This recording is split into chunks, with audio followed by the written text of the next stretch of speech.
Le 30 avril 2024, la Cour d'appel de Montpellier a confirmé pour l'essentiel une solution obtenue en première instance en faveur du franchiseur de l'enseigne Kidzpoo par le cabinet. Le contexte de cet arrêt est assez intéressant puisque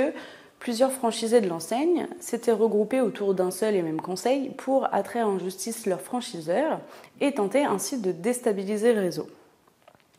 Cette tentative de déstabilisation par action de justice nous permet de revenir brièvement sur les arguments classiquement invoqués par les franchisés lorsqu'ils souhaitent se défaire de leurs engagements contractuels. Parmi ces derniers, on retrouve dans cette affaire des demandes de nullité fondées sur le vice du consentement, notamment le dol, le manquement à la loi Doubin, du fait d'un DIP prétendument incomplet ou inexact,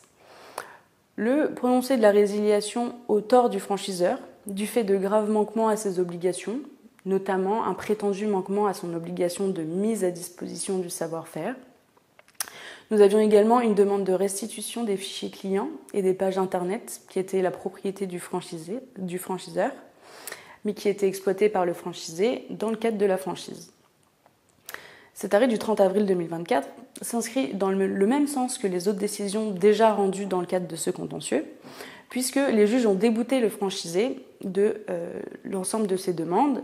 estimant que ce dernier n'apportait finalement pas la preuve de ses prétentions et ne justifiait pas du caractère fondé de ses demandes. Ce contentieux appelle à la plus grande prudence des franchisés et de leurs conseils qui souhaitent initier de telles actions, puisque dans notre affaire, les franchisés, que l'on pourrait qualifier de déstabilisateurs, n'ont pas obtenu gain de cause et ont, pour la plupart, subi un redressement, une liquidation judiciaire du fait de leur échec.